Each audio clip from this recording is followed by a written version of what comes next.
Hola, soy Mauricio José Schwartz y esto es El Rey va desnudo a fondo.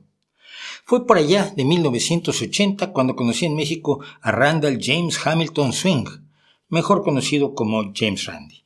Era un mago canadiense-estadounidense que había llegado a emular e incluso superar algunas hazañas de escapismo de Harry Houdini, y que, igual que se dedicaba a investigar y desenmascarar a personas que afirmaban poseer poderes paranormales, ocultos o sobrenaturales.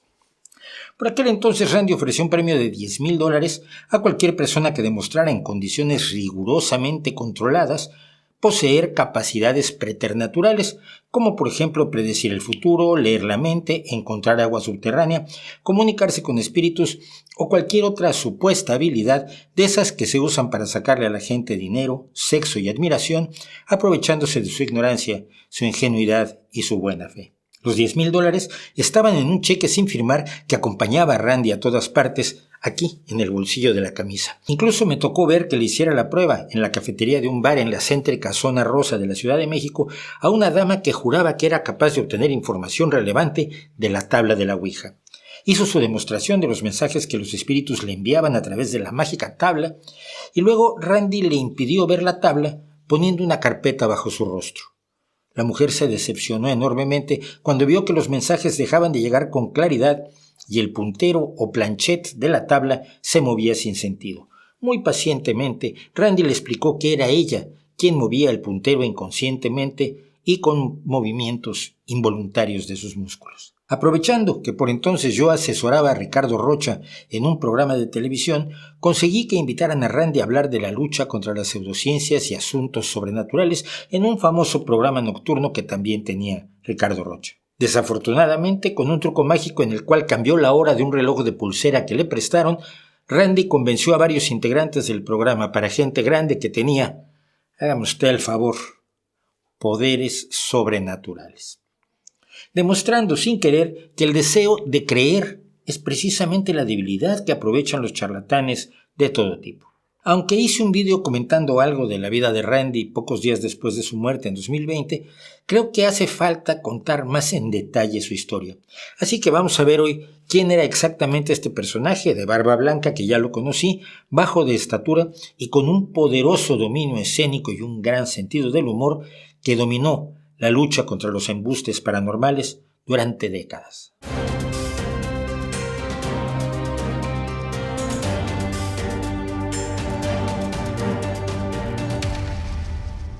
El niño que se convertiría en James the Amazing Randi, el asombroso Randi, nació en Toronto el 7 de agosto de 1928 con raíces francesas, danesas y austríacas. Después de un accidente en bicicleta que lo dejó inmovilizado durante 13 meses, empezó a leer libros sobre prestidigitación y tuvo la oportunidad de ver al legendario mago Harry Blackstone Sr. Así fue que el pequeño decidió que la magia de escenario era su vocación. Y esto pese a que tartamudeaba cuando estaba con gente que no conocía, pero también tenía rasgos geniales, llegando a obtener una puntuación de 168 en pruebas de cociente intelectual, algo que puede o no significar algo. El caso es que para los 17 años, el joven ya estaba actuando en un espectáculo ambulante mientras leía sobre numerosos temas de su amplio interés. Su nombre artístico entonces, el Príncipe Ibis, con su correspondiente turbante. Pronto se graduaría a los clubes nocturnos con un nombre más respetable, The Great Randall, el Gran Randall, y muy pronto The Amazing Randi, el asombroso Randi, con el que se le conocería mundialmente, tanto que pronto se cambiaría el nombre legalmente a James Randi, que así fue como lo conocimos. Una de las principales especialidades de Randi era la escapología, la disciplina de huir de todo tipo de intentos de encerrarlo que había popularizado y desarrollado su héroe, Harry Houdini. Randi empezó a escapar de camisas de fuerza, cajas fuertes y celdas de cárceles por todo el mundo y en 1956 en la televisión permaneció encerrado en un ataúd de metal en el fondo de la piscina de un hotel durante 104 minutos, rompiendo el récord previo de 93 minutos establecido en 1926 por el propio Houdini. James Randi así se hizo un nombre en el mundo de la magia con escapes espectaculares como el que realizó colgando de una grúa sobre las cataratas del Niágara, o cuando entre 1973 y 1974 recorrió el mundo en el tour de rock Billion Dollar Babies de Alice Cooper, haciendo el papel de un dentista loco y de un verdugo que le cortaba la cabeza a la estrella de rock en el mismo escenario, un truco creado por el propio Randy para Alice Cooper. Pero sus intereses iban mucho más allá. En alguna ocasión, todavía siendo adolescente, Randy vio a un predicador ambulante haciendo un truco de mentalismo para convencer a su rebaño de seguidores que era capaz de leerles la mente. Enfurecido, el joven mago descubrió el truco ante el público, cosa que hizo que la esposa del predicador llamara a la policía. Randy contaba que mientras se marinaba 4 horas en un calabozo canadiense, decidí durante esas 4 horas que llegaría el día en que yo tendría el prestigio, el conocimiento y la plataforma necesarias para denunciar a estas personas si eran fraudulentos. Y en ese terreno Randy empezaría a seguir también el camino de Houdini.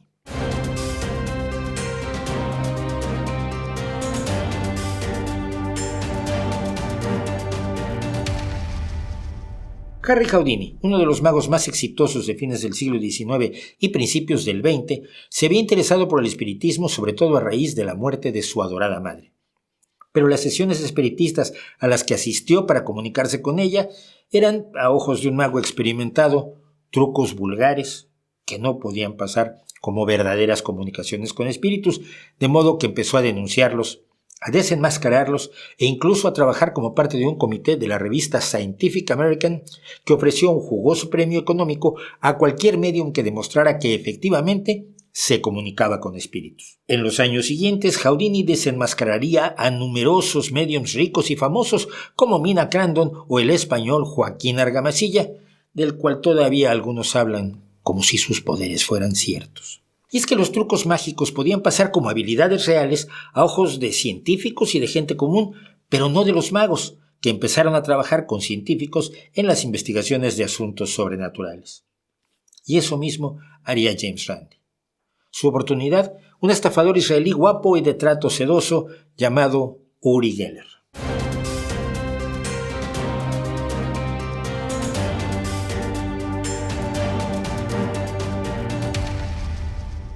En 1971, un supuesto investigador de lo paranormal, Andrija Puharich, llevó a Estados Unidos a un joven y agradable israelí que había trabajado en escenarios de su país como prestidigitador, pero que de pronto había pasado a afirmar que no, que los efectos que producía se debían a poderes paranormales que le habían dado unos extraterrestres que pasaban por allí.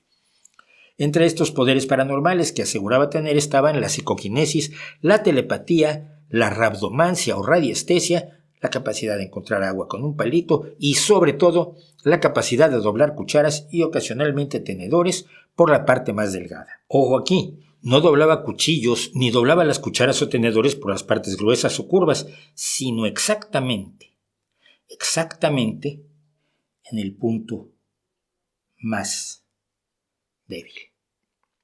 En los años siguientes, Geller emprendería una serie de giras mundiales mostrando sus presuntos poderes y embelezando a la gente con su labia, su presencia escénica y su afirmación de que sus capacidades paranormales habían sido validadas en estudios científicos. Y es que efectivamente, a principios de la década de 1970, Geller había embaucado al ingeniero eléctrico Harold Puthoff y al físico Russell Targ, ambos creyentes en lo paranormal, con una serie de trucos de escenario que los ingenuos y deseosos de creer investigadores tomaron como pruebas de visión remota, por ejemplo, el tipo de cosas que cualquier mentalista puede hacer y hace en sus actos.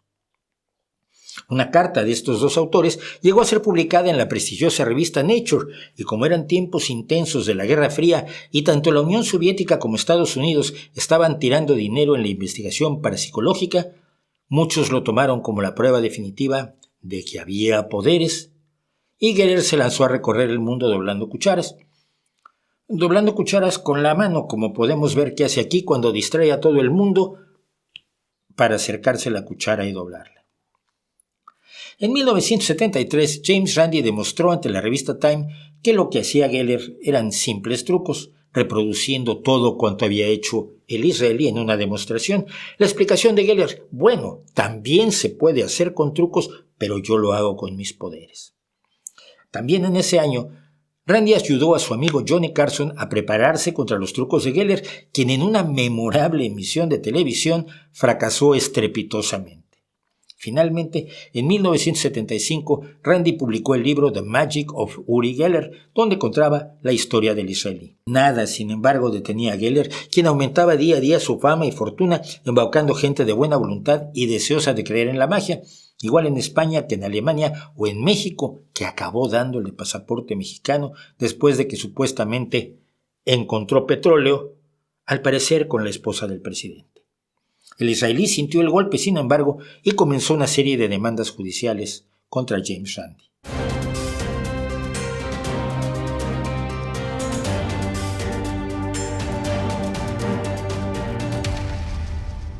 Mientras desarrollaba su carrera como mago y con sus investigaciones sobre lo paranormal, Randi fue reuniendo a su alrededor a muchos amigos en el mundo de la ciencia, el periodismo y la academia. En 1976, a instancias del filósofo racionalista Paul Kurtz, Randi fue uno de los fundadores del Comité para la Investigación Científica de Afirmaciones de lo Paranormal, CSICOP por sus siglas en inglés, junto con Carl Sagan, el escritor Isaac Asimov, el psicólogo conductista B.F. Skinner y el matemático Martin Gardner, entre otros. El objetivo de la organización era alentar la investigación crítica de las afirmaciones paranormales y de ciencia marginal desde un punto de vista científico responsable y difundir la información de los resultados, además de promover la ciencia y la investigación científica, el pensamiento crítico, la educación científica y el uso de la razón para analizar temas importantes. Vamos, todo lo contrario a lo que hace hoy el posmodernismo. Aunque hoy hayan cambiado las principales preocupaciones, que eran por entonces la astrología, la presunta investigación científica de poderes extrasensoriales y los videntes y expertos paranormales que ocupaban numerosos espacios, sobre todo en Estados Unidos, con la credulidad y complicidad jubilosa de los medios, el objetivo de CSICOP sigue siendo noble e importante y lo sigue siendo hoy, que sus siglas son simplemente CSI. Sin embargo, cuando Geller emprendió una de sus demandas, decidió incluir en ella a CSICOP. Para evitarle el gasto y los problemas a la organización que había ayudado a crear, Randi decidió dejar de ser su miembro. Geller perdió la demanda en 1995 y tuvo que pagar $120,000 por presentar una demanda frívola. De todos modos, las demandas le costaron una fortuna a James Randi, como solía contarlo.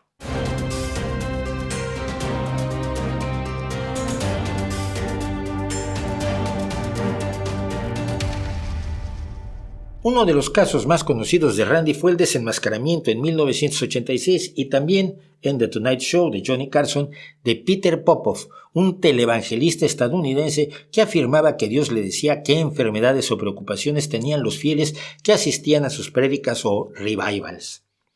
El efecto era impresionante cuando el vociferante predicador le decía a una persona que su ser querido muerto estaba en el cielo o que le dolía la rodilla izquierda sin haberles preguntado.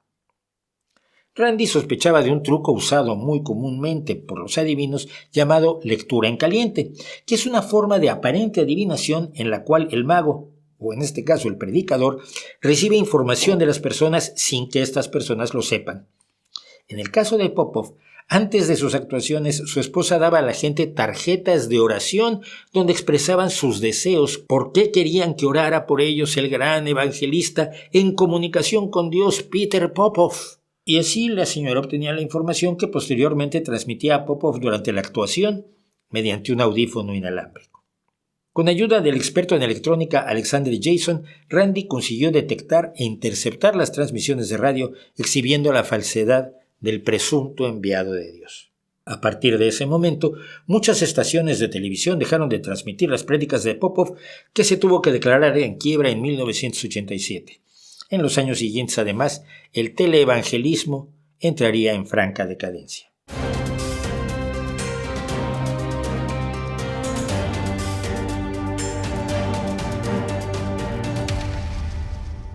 Las investigaciones de Randi sobre los más diversos temas de lo misterioso que dirían los profesionales del embuste españoles quedaron reunidas por primera vez en su libro Flim Flam de 1982. Flim Flam significa embuste vistoso. Resulta increíble y quizás en cierto modo preocupante que hoy en día sigan haciendo las rondas numerosas afirmaciones extraordinarias que Randi ya había investigado, desmontado, desenmascarado y explicado hace más de 40 años.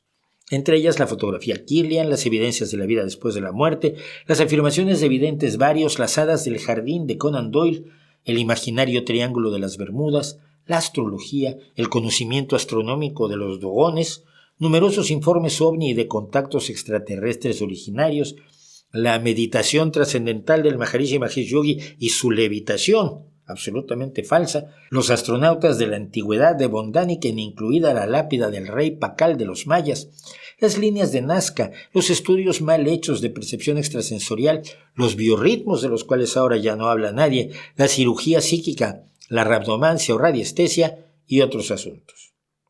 A ese libro seguirían uno destinado a que uno mismo probara si tenía poderes extrasensoriales, una reedición del libro de Uri Geller más comedida por temor a más demandas, uno sobre curaciones por la fe, otro sobre las profecías de Nostradamus, una amplia enciclopedia de afirmaciones, fraudes y embustes del oculto, que por cierto está en línea y dejamos el enlace en la descripción de este vídeo, y un amplio libro sobre la historia de la prestidigitación. Por cierto que uno de los asuntos que limitó en cierto modo el accionar de Randi fue su enorme respeto por el principio de que los secretos de los magos solo se comparten entre magos.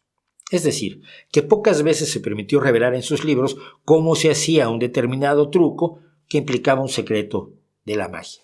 Fue un problema que ciertamente no han tenido sus alumnos, sucesores y amigos Penn and Teller, los magos más importantes de la actualidad.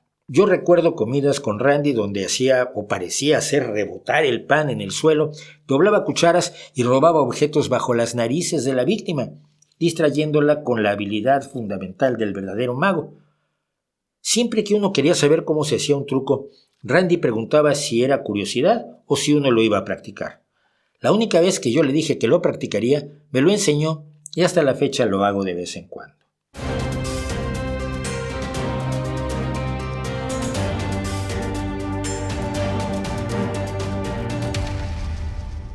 En 1996, Randi decidió comenzar la Fundación Educativa James Randi, precisamente con la idea de educar al público y a los medios de comunicación, sobre todo, acerca de los peligros de aceptar afirmaciones no comprobadas y para apoyar la investigación de afirmaciones paranormales en condiciones experimentales científicas controladas, porque se pudo ver que quienes en el pasado lo habían hecho quizás con toda buena voluntad, habían tenido un escasísimo rigor científico y como la mayoría de los científicos no esperaban que sus sujetos los engañaran, eran fácilmente engañados. Uno de los cofundadores de esta fundación de Randi, el pionero de Internet Rick Adams, donó a la fundación $1.000.000 que se invirtieron en bonos convertibles y pasaron a ser el premio para cualquier persona que demostrara un hecho paranormal en condiciones debidamente controladas. El cheque relativamente modesto que yo había visto en México más de 10 años antes era ahora el ya legendario premio o reto del $1.000.000 de James Randi.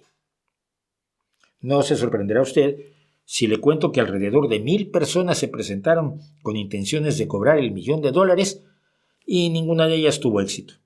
Algunos creían de buena voluntad que poseían capacidades preternaturales, mientras que otros eran simples estafadores que creían que podían engañar a Randi. Y muchos otros que vivían de sus presuntos poderes se negaron a someterse a la prueba para superar el desafío, cosa que tampoco debería sorprender a nadie. Cuando en 2015 Randi se retiró del puesto que tenía en su fundación, una de las primeras acciones del nuevo Consejo de Administración, de acuerdo con el mago, fue dar por terminado el desafío y usar ese dinero para subvencionar acciones de divulgación, educación y promoción del pensamiento crítico, lo cual hace hasta hoy.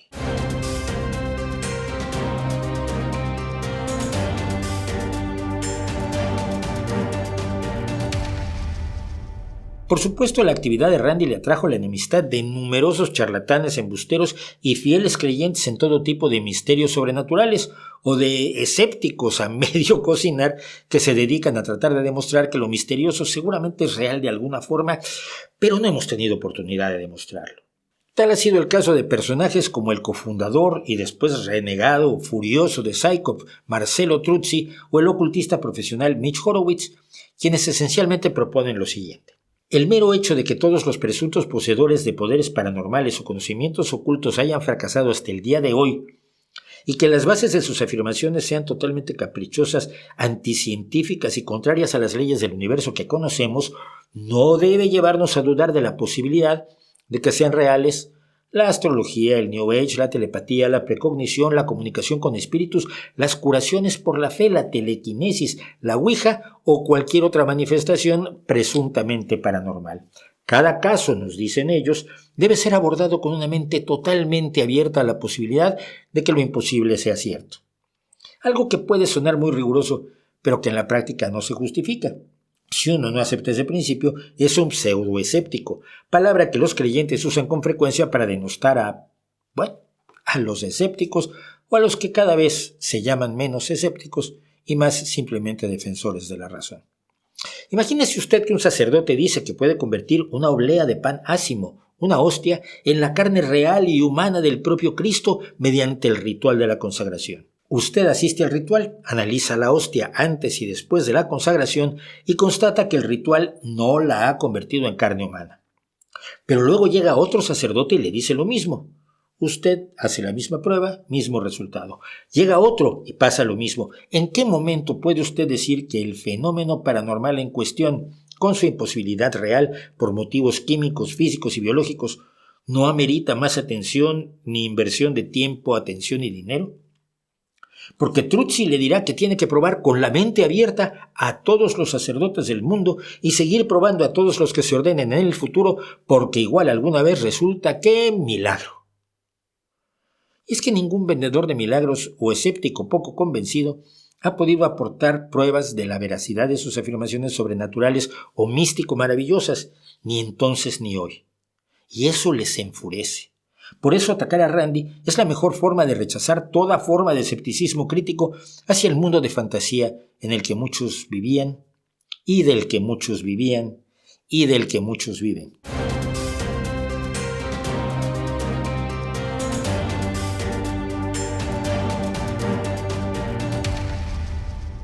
Vi por última vez a James Randi en 2015.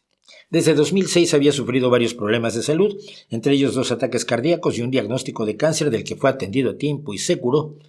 Pero ello no le había impedido seguir viajando y hablando con los más diversos públicos, enseñándoles a pensar críticamente respecto de afirmaciones tan asombrosas como dudosas y de paso divirtiéndolos muchísimo con su magia. Resumir su labor es una tarea enorme que tomaría demasiado tiempo. Hacía radio, tuvo programas de televisión, organizaba reuniones como The Amazing Meeting, viajaba sin cesar, ponía a prueba a gente, escribía libros y obtuvo numerosos reconocimientos como mago, conferencista y divulgador, además de 2 récords Guinness.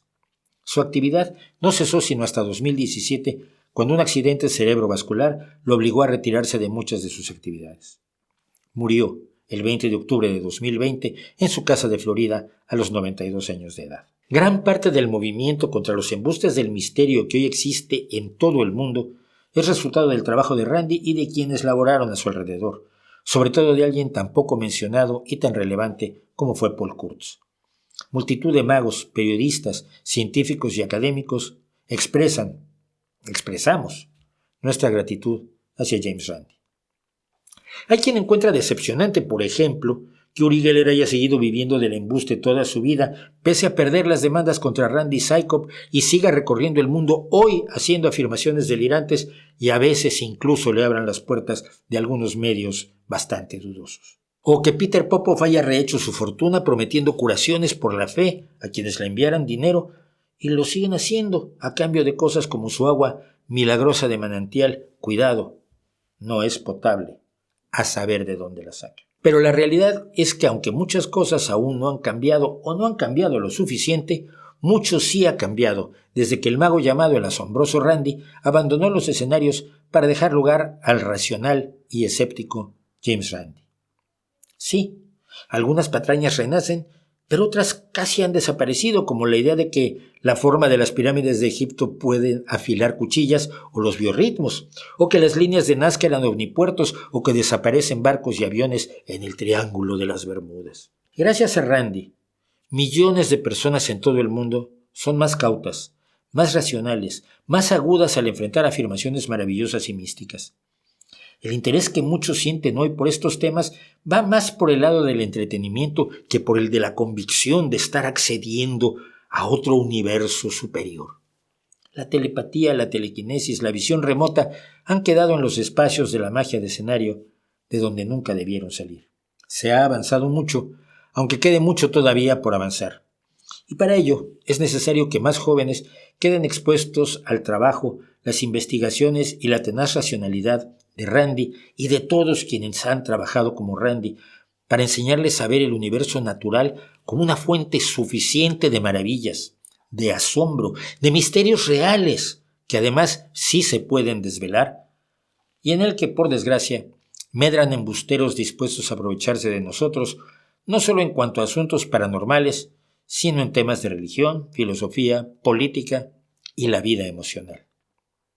Como decía el propio Randi, para mí, la ciencia describe un mundo mucho más interesante que cualquier fantasía paranormal. Es un mundo bueno y deberíamos aprender a aceptarlo tal como es. Aceptarlo, entenderlo y aprender a manejarlo en beneficio de todos, en lugar de bajar los ojos ante presuntos misterios que nos venden personajes de moral cuestionable, por decirlo menos. ¿No cree usted?